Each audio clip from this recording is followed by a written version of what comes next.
Amigas y amigos de los medios públicos, bienvenidos a este espacio. Bueno, soy Ana Luisa Guerrero y en esta ocasión tendremos una entrevista con la consejera del INE.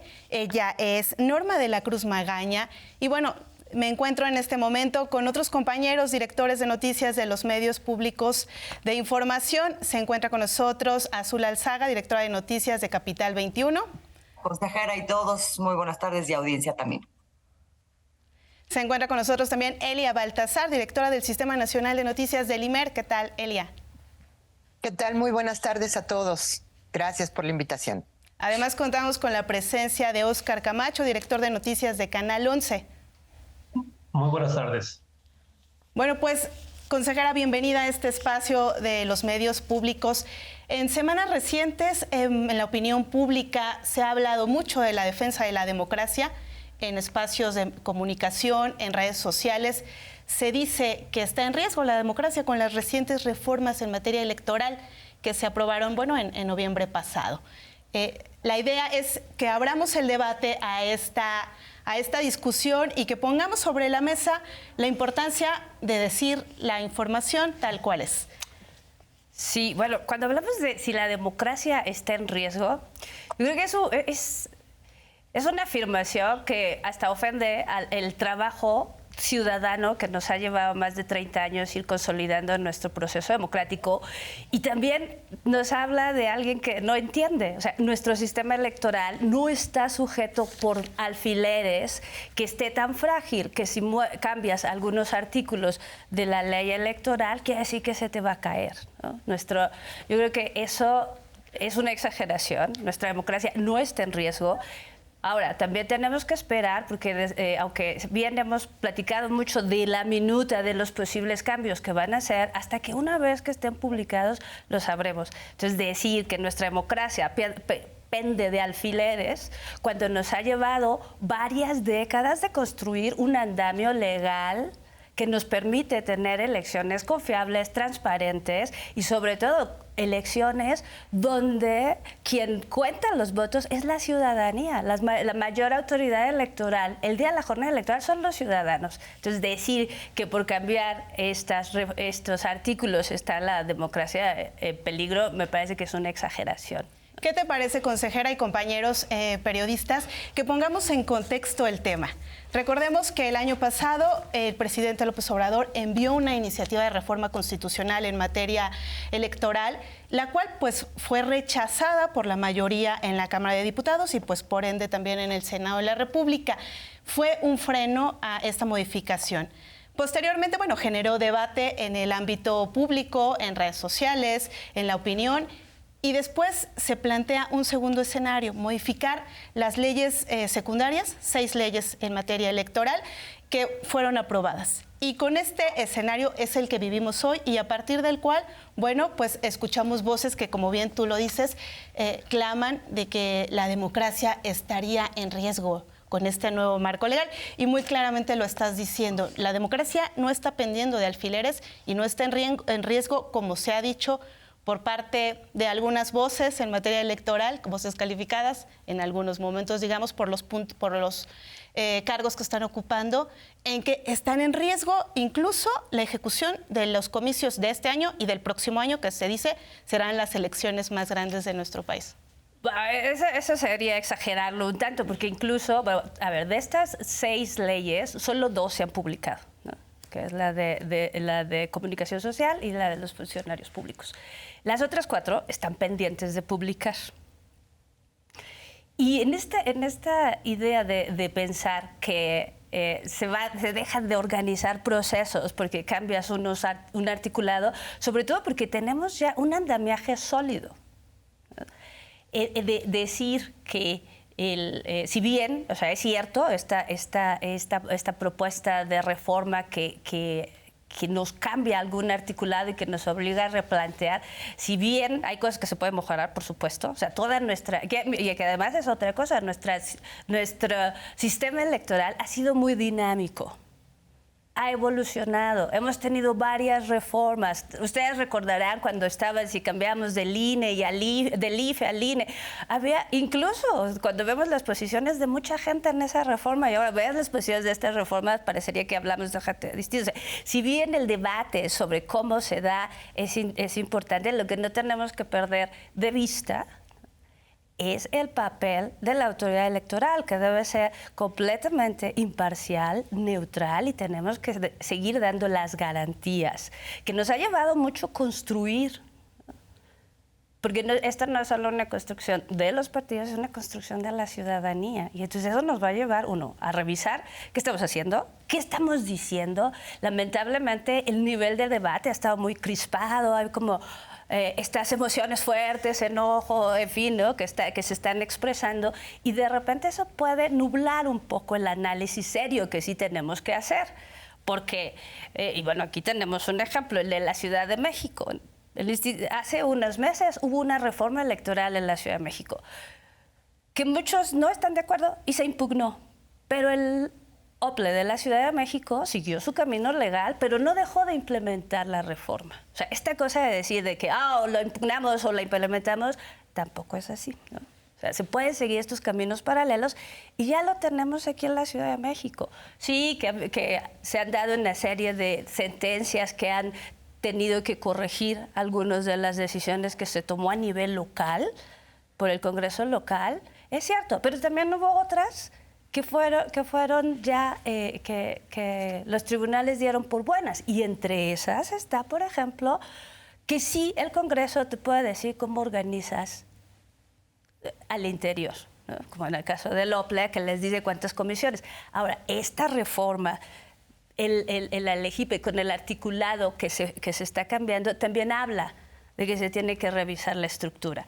Y aquí es parte de lo que queja muy claro. En este articulado, o sea, finalmente es el Consejo General del Instituto Nacional Electoral que tendrá que hacer todos los ajustes, todo el diagnóstico necesario, uno, para garantizar que podamos tener el personal necesario para hacer las elecciones, las condiciones necesarias, ¿no? Y bueno, si en el articulado dice que ahora ya no se llaman juntas distritales, sino órganos auxiliares, pues les cambiamos el nombre, ¿no? Lo cierto es que aquí es la responsabilidad del Consejo hacer esta revisión para que podamos hacer los ajustes y sea el menor número posible del personal que trabaja en el INE, por ejemplo, que tengamos que despedir. Pero esa es una responsabilidad que nosotros tenemos que tomar. Y ahí sí, o sea, ¿cómo vamos a cuidar a la institución? ¿Cómo vamos a cuidar al INE? Pues tomando las decisiones adecuadas, porque esta es otra cosa. Los consejeros y las consejeras que nos quedamos, pues nos vamos a quedar a ver también las consecuencias de nuestras decisiones. Bien, es muy claro que la democracia es un proceso que se va construyendo poco a poco y como tal, bueno, pues va reformándose los marcos legales. No sé si nuestros compañeros, allá cada uno por su cuenta, tenga alguna pregunta en torno a este proceso que estamos viviendo y conforme a lo que nos está diciendo la consejera. ¿Puedo entrarle? Consejera, buenas tardes. Muchísimas gracias por esta oportunidad para platicar con usted. Estaba mencionando hace un momento parte de las cosas que usted considera importantes que se deben de dar dentro del proceso interno del Consejo del INE frente a esto que se ha planteado con la reforma que bueno, ya todos conocemos como el Plan B.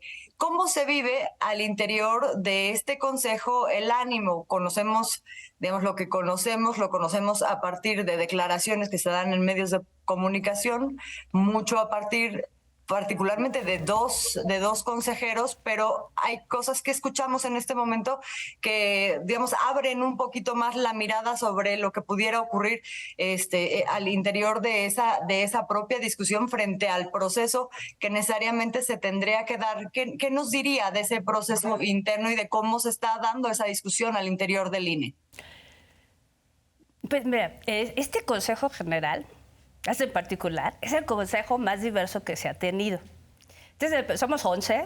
De estos 11, 4 no somos abogados. Oscar, que no somos abogados, tenemos 5 mujeres, es el consejo más diverso, digamos, ¿no? Porque imagínate, ahora tenemos a un antropólogo, hay un filósofo, yo soy comunicador, tenemos un economista, o sea, eso te habla uno de la diversidad del consejo. También, es cierto, tenemos diferentes formas de cómo vamos viendo los procesos, ¿no? Son 11 formas de ver el mundo. Y también lo que ustedes pueden ver en cómo vamos tomando decisiones, pues no todas las decisiones son unánimes, ¿no? Entonces, por ejemplo, por un lado, o sea, aquí está claro que por un lado, entre las vías que está haciendo el instituto, por un lado, pues está la vía jurídica. Pero eso no quiere decir, esa no es la tarea del INE. La tarea del INE es implementar, porque aquí es otra cosa. Y ahí, Azul, pues bien dices, o sea, nos toca, uno, nosotros tenemos que hacer las elecciones con el marco legal que nos dé el poder legislativo, ¿ya? Si nos gusta, no nos gusta, si es nuestra preferencia, si hubiera preferido, me gustaría, mis ilusiones, esa es otra cosa. Nosotros tenemos que trabajar con el marco legal que hay. Y aquí esta es una oportunidad porque nos habla de qué visión de Consejo General necesitamos. Tenemos que ir tomando todas estas decisiones. Tenemos estilos y hay tonos que no compartimos, eso es cierto, ¿no? Hay tonos de cómo se están dando las cosas. Y también el hecho de que tienes estas 3 generaciones de consejeros que fuimos nombrados por diferentes legislaturas y que ahorita estamos, o sea, finalmente, o sea, y ahí sí creo que podría hablar por los 7 consejeros que nos quedamos, ninguno de nosotros o de nosotras quiere que esto falle. O sea, ninguno de nosotros, de nosotras va a permitir que no se realicen, no se organicen las elecciones, porque esa es nuestra tarea. Y aquí sí, ¿no? Nosotros, los 7, ya los 4 o las 4 que se integren, pues nos dará, o sea, nos habla de que sí vamos a estar hablando de una nueva era del INE, ¿no? Y los 7 que nos quedamos, pues nos vamos a quedar a ver las consecuencias de nuestras decisiones. Y las consecuencias que va a tener en un proceso que ya nos pinta que va a ser uno de los más grandes de la historia. Entonces tenemos que... O sea, y aquí está la oportunidad, porque por lo menos lo mínimo que tenemos que hacer es organizar elecciones con los estándares que tenemos ahorita. Si los podemos mejorar, eso es, pero no vamos a bajar la calidad. ¿Cómo se está dando el debate? Bueno, pues hay diferentes visiones de cómo estamos viendo esto. Y yo creo que independientemente de las visiones, lo que no se puede esperar es la implementación. O sea, una vez que se publique esta ley, al otro día tenemos que implementarlo. Y yo te puedo decir desde la parte que en mi consejería estamos haciendo, pues seguimos en el análisis de la minuta, de los cambios que serán necesarios, porque estaré proponiendo también en el Consejo, es cómo vamos a hacer esta reestructura. Entonces, sí, no hay una sola voz, somos 11, tenemos diferentes voces, tenemos diferentes tonos, y también hay hasta diferentes visiones de cómo lo estamos viendo. Lo cierto es que todos tenemos que dar buenos resultados y garantizar elecciones. Así es. ¿Alguno más quiere levantar la voz, compañeros? Elia, hola, Oscar. Elia Baltasar, de Imer Noticias. Consejera, usted habla de 7 consejeros que deberán lidiar con las consecuencias de lo que se decide en este periodo. Digamos, ¿cuáles son esas consecuencias y cuáles son las alertas que está viendo usted que se separa de alguna manera de la posición hasta cierto punto monolítica que hemos visto en el resto del Consejo, saliendo la semana pasada a expresar un posicionamiento común? Por primera vez escuchamos la voz de una consejera que dice: se pueden hacer los ajustes. ¿Cuáles de los 5 puntos, de las 5 alertas que emitió el Consejo General del INE, porque lo presentaron como tal, como parte del Consejo General del INE, cuáles son de esos 5 puntos los que sí se pueden llevar adelante, que sí se puede avanzar, los que quizá no se deberían tocar? Es decir, ¿cuál es su análisis hasta este momento de lo que está en juego en el INE? Es que aquí hay una de las cosas curiosas, o sea, pensar o ponerlo como que una reforma te pone, está en juego. O sea, otra vez, nuestro sistema político electoral, nuestro sistema democrático no es tan frágil, para empezar. Yo creo que esa es una de las primeras cosas, no está tan frágil. Entre las cosas que sí estamos viendo, porque aquí es el cómo sí lo haces, o sea, va a llegar un momento en cuanto se publique la ley que no es si quieres o no quieres, lo tenemos que hacer. Sí. Nadie va, o sea, ahí sí, también en el Consejo, desde la parte que nos toca, por lo menos yo en lo personal, no vamos a permitir que se desacate o que no hagamos lo que nos toca, nos corresponde. Eso es por un lado, ¿no? Por el otro lado, tenemos, porque aquí es la parte donde exactamente tú dices una visión monolítica. O sea, hay una parte que sí, efectivamente, hicimos, entre las cosas del análisis que hicimos de la reforma, en el posicionamiento que yo tuve, algo que hicimos en el Consejo fue, como nos dividimos el trabajo en comisiones, el posicionamiento que yo tuve fue en 2 temas específicos que tienen que ver con la comisión que yo presido, que es la Comisión de Igualdad de Género y No Discriminación. Y ahí hay 2 temas, ¿no?, que yo toqué. Y ahí tiene que ver uno con las acciones afirmativas, que con la propuesta de reforma en el nuevo artículo 11 habla de 25 candidaturas para grupos vulnerables, y esto a mí me parece un retroceso por algo muy simple. En el 2021 implementamos acciones afirmativas donde los partidos tenían que nominar por lo menos 50 fórmulas entre grupos indígenas, con discapacidad, de la diversidad sexual, afromexicanos y afromexicanas, y mexicanas y mexicanos residentes en el extranjero. Entonces, sí, y además nuestro Estado de Derecho, que busca que los derechos sean progresivos, entonces cada vez tendrías que tener más derechos, no menos. Entonces, esa observación que yo hago, y que además invito al Congreso a que la revise, ¿no?, porque además no es que yo diga es que está mal, es que hace unos meses también, el año pasado, hubo una reforma electoral en Nuevo León. Yo no sé si se enteraron, bueno, hubo una reforma electoral. Y, por ejemplo, o sea, ahí nada pasó, la democracia sigue ahí, ¿verdad? Siguen teniendo autoridad, sigue funcionando.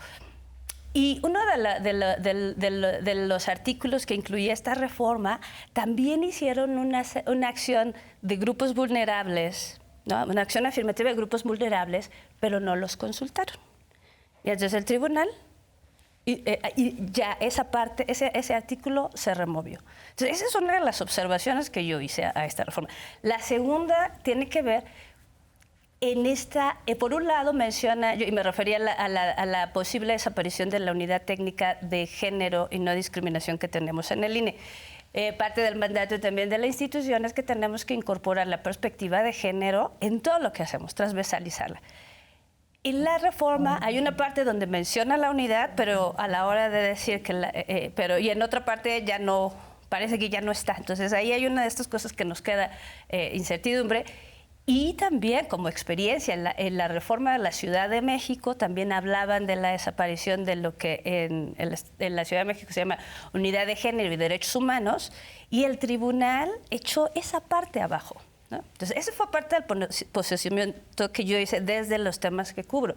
Ahora, yo considero que la vía legal es solo un camino. Tenemos que ir en caminos paralelos, y ahí es donde puede haber diferencia con algunos de mis colegas. Yo no me voy a esperar a ver si nos dan nos suspendan una ley o no la podemos aplicar. O sea, no podemos darnos el lujo, no tenemos tiempo, ¿no? El proceso, el ciclo electoral no se detiene. En este momento, justo antes de que empiece la parte del proceso electoral, tenemos que hacer una serie de tareas que estamos trabajando. O sea, ya terminamos la distritación, ya tenemos la nueva geografía electoral, la nueva cartografía, estamos avanzando. Ahora, con estos artículos, este articulado que nos obliga, uno, a revisar qué estructura tenemos, porque además aquí también nos obliga a replantearnos cómo hacemos elecciones. Llevamos mucho tiempo haciendo el mismo modelo de elecciones. Ahora, por ejemplo, y hay cosas que están causando un poco de incertidumbre. O sea, cuando dicen que los módulos de atención ciudadana están en riesgo. No están en riesgo. ¿No? Si bien, o sea, hasta ahorita el INE tenemos 844 módulos de atención ciudadana. Los módulos de atención ciudadana es donde vas y tramitas tu credencial de elector. De esos, 450 y un poco más son fijos. Esos son los donde vas. Tenemos 105 que son semifijos, tenemos 250 que son móviles. Para nosotros llegar a eso, por ejemplo, ¿no?, tenemos ya toda una metodología de cómo haces un módulo de atención ciudadana. En la reforma, por ejemplo, dice preferentemente en edificios públicos. O sea, dice preferentemente. No dice, se publica la ley y al otro día lo mueves ahí al Palacio Municipal. No dice eso. Y así como nosotros tenemos muy establecidos los mecanismos de qué es lo que necesitamos, cuántos metros cuadrados, cuántos baños, pues a la hora que tengamos que abrir otro módulo, pues veremos entre el análisis que hacemos a ver si alguna oficina pública cumple con los requisitos, pues lo consideramos. Si no, pues no, lo reventaremos como lo venimos haciendo. O sea, ese tipo de cosas, por ejemplo. O incluso alguien me preguntaba, ¿están desapareciendo los distritos? No, no se están desapareciendo los distritos. Ahora, también hay esta idea de que, como habla que nos obliga, eso sí, este nuevo articulado nos obliga a hacer una revisión profunda sobre nuestro servicio profesional electoral, porque... O sea, si bien dice que que a nivel distrital ahora ya los órganos se llamarían de manera diferente y tendrían otra integración, el trabajo es el mismo. Y aquí hay otra cosa, porque nos han dicho que las juntas distritales, que efectivamente la reforma ahora los llama órganos auxiliares, pero finalmente la integración y cuánto será lo va a decidir el Consejo General, ¿no?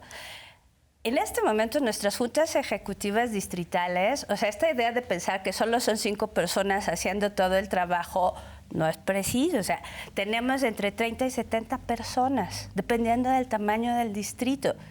Y entre el personal operativo, técnico y demás, esos no los menciona la reforma.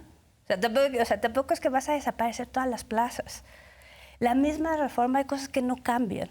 Por ejemplo, dice, los módulos tienen que ser los mismos, ¿no? Sigue hablando de los órganos de vigilancia, ¿no? Que están integrados con los partidos políticos, y estos órganos de vigilancia se conservan a nivel distrital, ¿no? Entonces, las tareas que en este momento todavía con estas leyes hace un vocal del Registro Federal de Electores a nivel distrital, pues lo hará otro técnico especializado.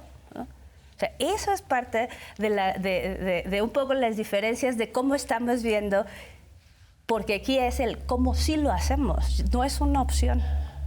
Entonces, está usted hablando, consejera, cierro con estos, Cari, te paso la voz.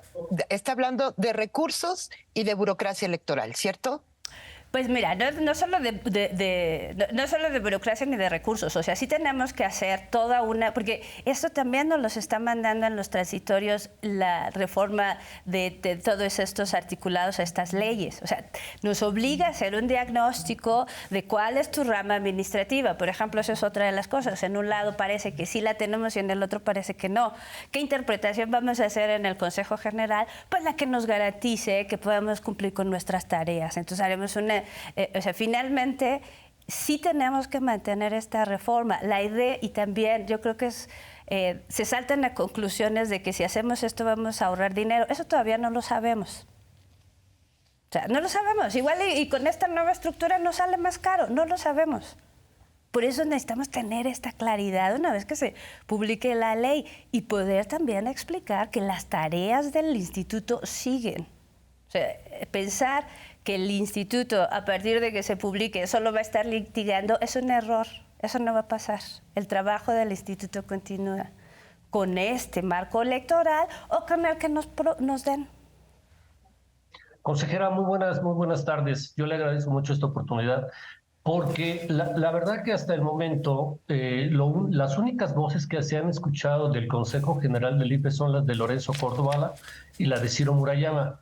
Por eso no quiero perder esta oportunidad para preguntarle, ¿a usted, Ciro y Lorenzo la representan? Lo que han venido diciendo hasta ahora de que con esta reforma a las leyes electorales, ya lo dijo usted, pero yo sí quisiera escuchar. Usted dijo que ha sido muy exagerado. O sea, están exagerando Ciro y Lorenzo Murayama en lo que han dicho de que va a desaparecer, porque yo me imagino que cuando usted dice están exagerando, me imagino que se refiere a ellos, pero a lo mejor estoy equivocado. Y también le quiero preguntar, aprovechando esta oportunidad, ¿están haciendo un uso político Ciro Murayama y Lorenzo Córdoba de la situación que actualmente se está dando? ¿Por qué no habían hablado los consejeros? ¿Por qué hasta ahora salen a decir o les tenían vetada la posibilidad de hablar? Por eso le pregunto si a usted estos dos consejeros la representan en todo lo que han venido diciendo. somos 11 consejeros, ¿no? Yo, así, mi 9% de decisión en el consejo hago mi prerrogativa. Yo no comparto el tono, ¿no? Y por supuesto, y aquí tenemos estilos muy diferentes, ¿no? Y yo francamente el tono no lo comparto, por supuesto. No somos una sola voz. O sea, esta idea de que el INE es monolítico con una sola voz también, obviamente, bueno, claro, obviamente tenemos todavía, yo creo que eso es trabajo que también tenemos que hacer el resto de las consejerías para poder comunicarnos también con la ciudadanía, poder tener estas oportunidades de hacer llegar esta información y sí, mostrar también esta otra diversidad del Consejo. Ahora, yo creo que el comportamiento de mis colegas, bueno, ya la historia yo creo que es algo que ellos tienen que, no es para mí comentarlo, yo creo que ellos son los que tienen que revisar. Y porque finalmente también esto va llevando, se van cerrando ciclos y nuevas etapas, ¿no? Y obviamente con el debate que tenemos, yo hablaba así más bien hablaba un poco del contexto de los medios, Oscar, porque algo que sí vemos, tú ves el espectro de la prensa, ¿no? Y si esa es tu única fuente de información, sí creerías que esto se está cayendo. O sea, también yo creo que ahí y ahí nos habla otra vez a la responsabilidad de todos los actores que formamos parte en el proceso. O sea, yo creo que también aquí la tarea de los medios es muy importante, ¿no? Esta cosa de poder explicar. Yo creo que sí hemos visto una serie de respuestas de medios de comunicación que encrispan, o sea, que en lugar de clarificar de qué va, y aquí la función de los medios, ¿no? De ayudar a la ciudadanía a tener mejores elementos para poder formarse una opinión. Y hemos tenido en un ambiente muy crispado, que se ve reflejado en los medios y que pareciera que esto está a punto de caerse a pedazos. Y yo no comparto esa visión, ni con los medios, ni con muchas de las expresiones que estamos viendo. O sea, eso sí me parece más peligroso, ¿no? Consejera, justo. Y entiendo perfectamente lo que usted dice, consejera, pero sí quisiera insistir un poquito en esto, porque no es cualquier cosa lo que está ocurriendo. Y que usted tenga hoy la posibilidad de salir y decir su posición me parece muy importante. Pero yo por eso no puedo dejar de preguntarle, están haciendo dos personajes, dos consejeros, Lorenzo Córdoba y Ciro Murayama, un uso político del INE para sus propios beneficios o beneficios personales, ya sea al negarse a reducir sus salarios o ya sea utilizando al INE para beneficiar a otras fuerzas políticas. Sí quisiera por eso comentarles, no es cualquier cosa. No, yo no entiendo, ¿no? Me gustaría poder responderte, pero o sea, las actitudes y las motivaciones de estos compañeros, pues sus motivaciones personales no lo sé, no podría yo decir es que tienen esta motivación o la otra. O sea, digo, entiendo el interés periodístico, pero yo ahí sí creo que la gestión de cada uno de nosotros como consejeras y consejeros habla de nosotros. ¿Qué estamos haciendo? ¿Qué estamos aprobando? ¿Cómo estamos comunicando? ¿No? Porque yo creo que yo entiendo, ya sé que es el interés periodístico, pero creo que es ahí sí, precisamente porque entrar en estas especulaciones o dar estas opiniones encrispa el ambiente. Y yo creo que si algo tenemos que hacer es más bien la mesura. Hablemos técnicamente, discutamos cómo sí lo vamos a hacer, porque esto ya no es si queremos. Por supuesto.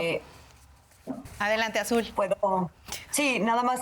Más allá de las, digamos, de la agenda que hubiera detrás de estas expresiones que hemos visto muy repetidas, por cierto, de la mano de, pues sí, toda una campaña en medios de comunicación, desde el punto de vista de los otros consejeros y consejeras, mi pregunta más bien sería, ¿qué tan válido es que un par de consejeros hable en nombre de todo el Consejo Nacional del INE con existiendo visiones tan de pronto disímiles, en donde parecería que el INE tiene una posición y se está defendiendo desde ese lugar? Mi pregunta sería, ¿no habría también una responsabilidad por parte del resto de los consejeros y consejeras para estar ocupando distintos espacios y haciendo las aclaraciones pertinentes?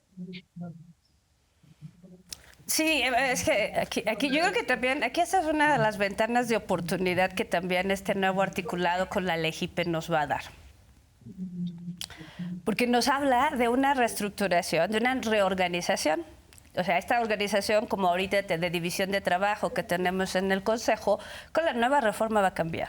O sea, va a cambiar porque la Secretaría Ejecutiva, la Junta Ejecutiva desaparecería, habría otro, nos está indicando que tendríamos que crear una comisión de administración que estaría conformada por 7 consejeras y consejeros. O sea, también yo creo que esta es una de las cosas que nos puede traer como ventana de oportunidad, de reorganizar el Consejo y darnos la oportunidad de tener un Consejo más horizontal.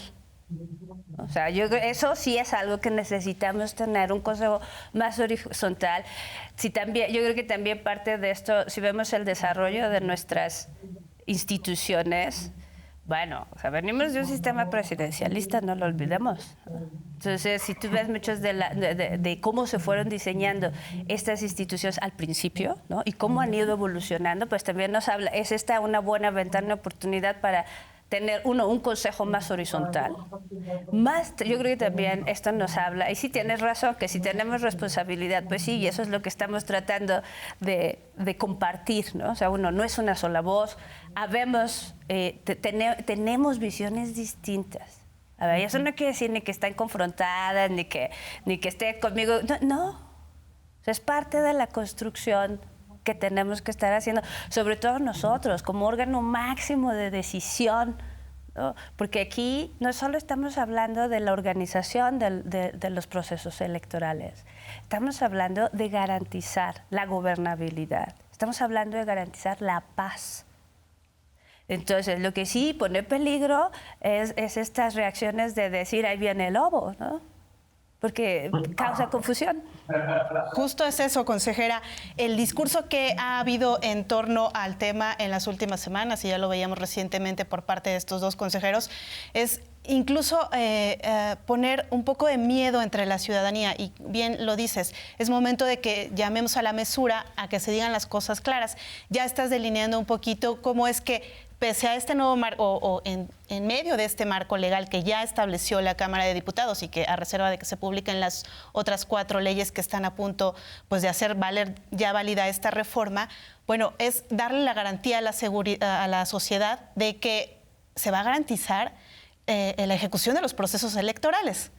No, por supuesto. Y que no se corre riesgo la participación de los ciudadanos, de que no van a encontrar un módulo en el cual realizar su trámite, o que el día de la elección, por ejemplo, quienes viven en el Estado de México o en Coahuila, que celebrarán elecciones este año, no van a encontrar una casilla en la cual votar, porque recordemos que han habido algunos pronunciamientos que alertan de la posibilidad de que ni siquiera se pueda realizar las elecciones este año, ¿no? Sí, bueno, y aquí, por ejemplo, algo antes de que se me pase, por ejemplo, incluso con este nuevo articulado en estas leyes, ahí es muy específico, no aplican para el Estado de México y Coahuila, porque estos procesos ya están echados a andar, ¿no? Entonces, eso, o sea, sí, o sea, efectivamente tenemos que salir a clarificar, a ver, ¿no?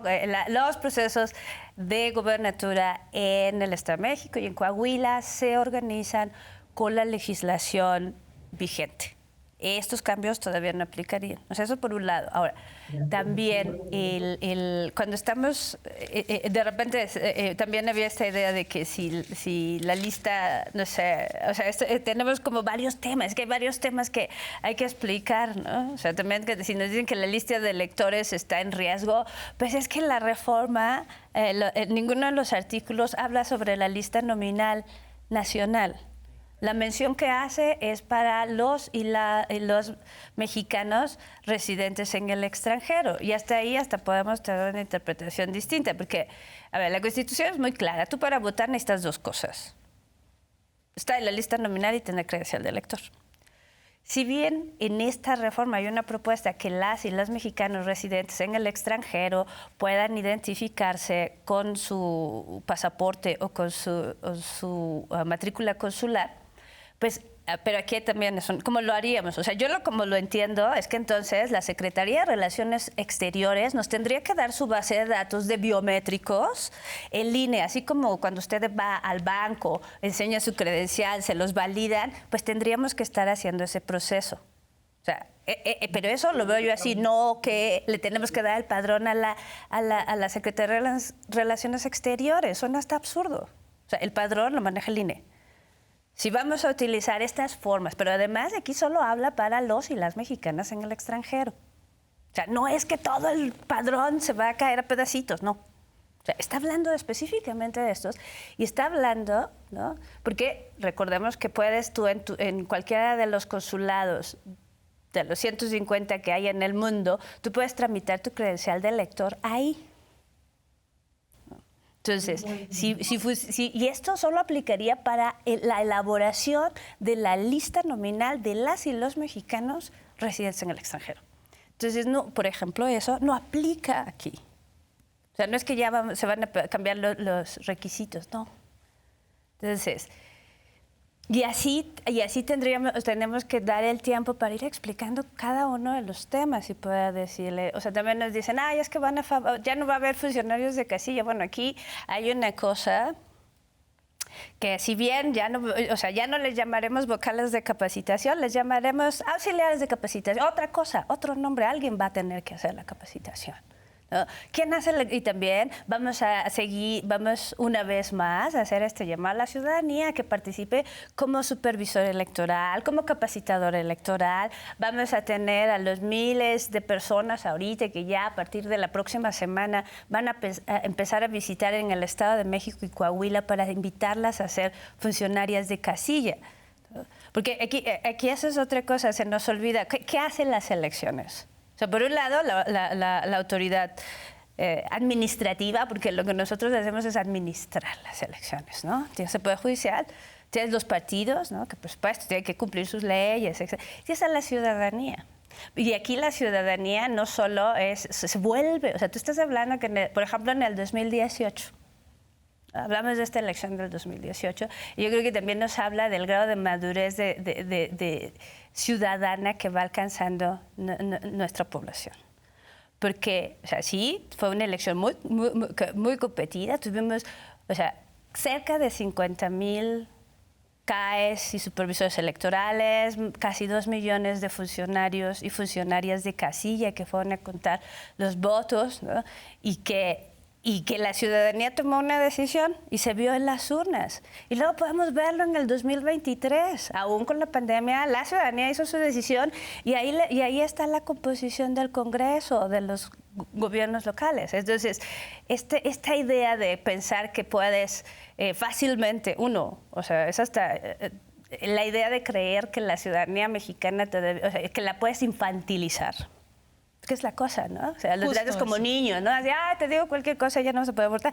Entonces, yo creo que ahí le estamos faltando al respeto a la ciudadanía porque ha sido un proceso de construcción ciudadana desde hace muchos años. Justo eso, toda esta infodemia que surge en torno a estas noticias falsas, en torno a una visión única. Justo ayer veíamos unos discursos en los que no sabemos las motivaciones particulares de Lorenzo Córdoba y Ciro Murayama al presentar ayer un libro e incluso pues hacer estos comentarios que hacen. Pero sí hacen un llamado a la ciudadanía para que interpongan pues amparos en contra de estas modificaciones. ¿Cómo podemos leer esto? Mira, es que es una de estas cosas, o sea, es muy curioso porque por un lado sí queremos que la ciudadanía participe, porque aquí el Instituto Nacional Electoral, eso lo repito constantemente, no es el Consejo General, no solo son los 17,000 trabajadores, son todos estos millones de ciudadanos y ciudadanas que hace posible que podamos realizar procesos electorales, estos ciudadanos y ciudadanas que nos ayudan cada vez que hacemos consultas, la consulta, o sea, también es de la ciudadanía. Y sí, tú lo que quieres es que tengas una ciudadanía activa que demande la rendición de cuentas de todas sus autoridades. También tendría que ser las autoridades electorales. Y aquí, y esta es una de las cosas que, por ejemplo, digo, lo que sí, o sea, esta idea de querer buscar que no se aplique la reforma ¿qué te digo? ¿No? Me parece ahí sí un poco más peligroso querer apostarle al lawfare, ¿no? De estar judicializándolo, porque eso sí, independientemente de las controversias y los juicios que ponga todo el mundo, una vez que se publique lo vamos a tener que implementar. Y ya habrá cosas que cuando las vayamos decidiendo, quien no esté de acuerdo las podrá impugnar y ya el tribunal nos dirá si sí o si no. Y quienes hacen van a seguir esta otra vía judicial. Si ya la Suprema Corte nos dice que no va o que sí va, bueno, ya será otro momento. Pero tú no puedes esperar hasta que eso suceda. Son caminos paralelos. Entonces, todos estos pronunciamientos dices, bueno, yo obviamente ese tono no lo comparto, ¿no? Hasta más bien, en todo caso, en la tarea de la autoridad electoral, pues es eso, ir preparando y tomar todas las decisiones necesarias para que estemos en condiciones de que una vez que empiece el proceso que se nos viene, que va a estar muy complejo, estemos en condiciones. Por supuesto, hoy desde tu punto de vista, y cambiemos esta versión, en la voz de Norma de la Cruz, ¿cómo llamaríamos a defender al INE bajo este argumento? ¿Cuál es tu llamado hacia los ciudadanos para defender al INE bajo esta lógica responsable? Yo creo que una de las cosas es informarse, otra es participar. Y participar es decir, por favor, señoras, señores que salieron sorteados para participar como funcionarios de casilla en el Estado de México y en Coahuila, acepten, participen como observadores, participen también como representantes de casilla. Yo creo que hay mucho, y la otra cosa también es informarse. Y además de que hay otra cosa, cuando tú escuchas esto de, ay, se va a caer o hubo irregularidades en la elección, todos conocemos, nuestro primo, alguien de nuestra familia ha sido funcionario de casilla. ¿Y qué te va a decir? En mi casilla eso no pasó porque nosotros sí lo hicimos bien. O sea, eso no lo vas a poder cambiar. Entonces, yo creo que esa es la parte ahí con la ciudadanía. Digo, a nadie le puede, que si deciden hacer juicios, bueno, ya ustedes sabrán. Eso es algo que yo creo que eso es parte también de otro grado de madurez, si va a reaccionar hacia eso, ¿no? Ahora, aquí viene toda esta cosa, ¿no? Ya serán los tribunales, porque además varias de lo que tenemos que cumplir en este articulado, va a haber cosas que todavía no sabemos cómo hacer. Y seguramente a la hora que las estemos aplicando, nuestras decisiones, por supuesto, son impugnables y se pueden ir al tribunal. O sea, sí hay un camino legal que no necesariamente va o que no es únicamente ponerte así de me opongo, ¿no? Por supuesto. Consejera, bueno, yo muy rápidamente, si todavía tenemos tiempo, muy rápidamente le quiero hacer nada más tres comentarios o tres preguntas. ¿Usted está de acuerdo con una reforma constitucional que vaya más allá de la supervisión del voto? Porque hasta hoy muchos de los fraudes que se han hecho con el consentimiento o la complacencia o la complicidad del INE tienen que ver con la no vigilancia de los recursos públicos en las campañas, y me refiero a los fraudes electorales, por ejemplo, con los que llegó Vicente Fox, que es los amigos de Fox, o el Pemex Gate, por ejemplo. Luego la participación de Soriana, de muchos recursos, y sin embargo se reduce la limpieza del fraude electoral a ver si el voto se hizo bien o se hizo no bien. Pero todo lo que rodea al fraude electoral no ha sido abordado por el INE. ¿Cree que una reforma constitucional se requiera para esto? ¿Y estarían de acuerdo? ¿Usted está de acuerdo, y no sé qué piensan los otros consejeros, en que se reduzcan los salarios de los consejeros, o tampoco está de acuerdo en eso? Bueno, es que aquí son varias cosas. Primero, a ver, yo desde que llegué al INE te puedo decir que yo no he participado ni se ha hecho ningún fraude. Ahí hay una cosa. Tú me estás hablando de una serie de temas y aquí sí es un asunto de fiscalización, que nuestro sistema de fiscalización también, o sea, cambió a partir del 2014. Esta fue una tarea que hasta el 2014 se le da al INE.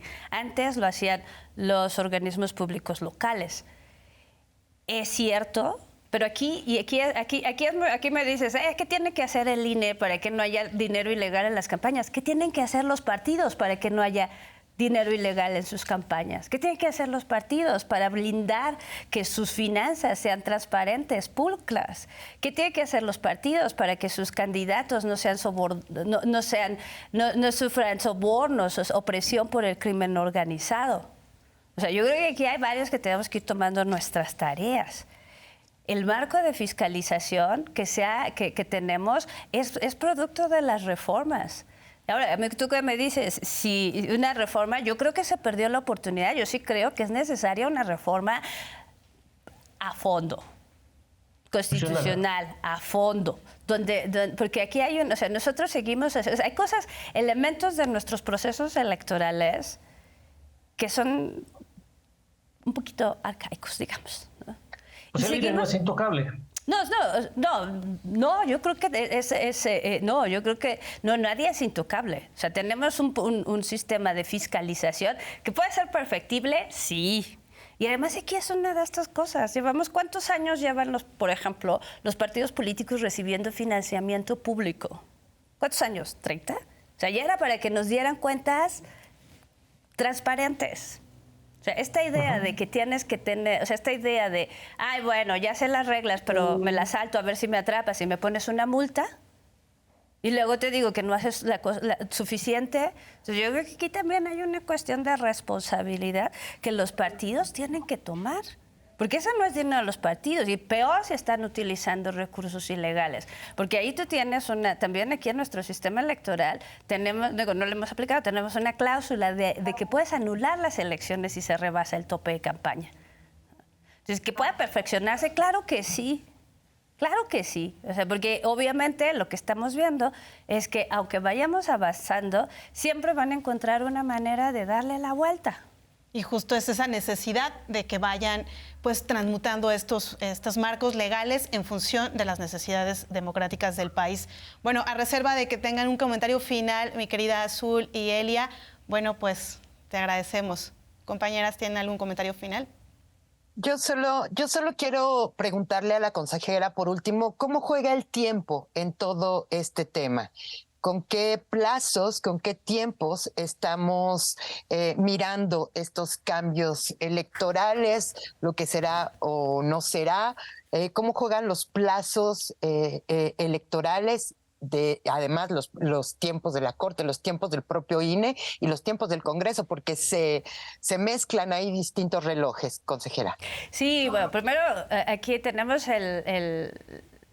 sí va a ser una cuestión con el tiempo, porque así como está la minuta que todavía no se publica, ya nos hablaba en los transitorios, sí nos daba ya una línea de tiempo, de cosas que el Consejo tenía que empezar a hacer en enero, febrero, los análisis diagnósticos para ir tomando las decisiones. O sea, si tú ves en la minuta, incluso habla que hasta en mayo hacemos el nombramiento para la Secretaría Ejecutiva y las nuevas direcciones. O sea, nos va dando un límite de tiempo. Entonces, si nos escuchan los legisladores, legisladores, ahora que aprueben la ley, por favor, revisen los transitorios, porque ahí hablaba ya de tareas que teníamos que hacer en enero, casi es febrero, no se ha aprobado, y eso nos va a limitar el tiempo.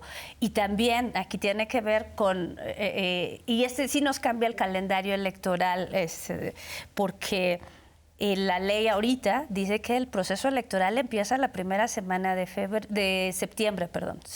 Uh-huh. Con la reforma nos dice que va a empezar la primera semana de noviembre. Entonces eso nos reduce pues básicamente 8 semanas para la organización del proceso, que si bien reduciría una parte del tiempo que tenemos para prepararlo, ¿no? Por ejemplo, la capacitación, tal vez en lugar de hacerlo en 50 días, lo vamos a tener que hacer en 40, ¿no? O sea, ese tipo de ajustes vamos a tener que hacer, pero que también la experiencia nos dice que podemos hacerlo. Estamos ahorita organizando la elección extraordinaria de Tamaulipas en 60 días. Y se logra. Se está haciendo. Uh-huh. El 19 de febrero tendremos sí, es una elección es una elección estatal, pero así con esa estructura podemos hacerla en todos los estados. Entonces, sí nos habla de esta necesidad de ir revisando tiempos, porque aquí aquí no solo son los tiempos de línea, son los tiempos que nos marca la ley. Por supuesto. Bueno, pues te agradecemos mucho el poner sobre la mesa este tema. Desmentir aquellos comentarios que se han hecho de manera a veces irresponsable, y que la ciudadanía esté informada. Bien lo comentabas, el valor de la ciudadanía en torno a estos temas de carácter nacional, y que se les tome en cuenta y que además tengan el derecho a estar informados. Pues muchísimas gracias, es un gusto poder compartir con ustedes. Muchas gracias. Bueno, pues gracias, compañeros, hasta allá donde están. Muchas Y gracias. estamos en contacto. Gracias. Gracias. Bueno, pues les agradecemos que hayan permanecido con nosotros. Sigan en la señal de los medios públicos porque se da un amplio debate y un análisis de los temas de coyuntura y nacionales que nos involucran a nosotros como audiencias y como ciudadanos. Hasta la próxima.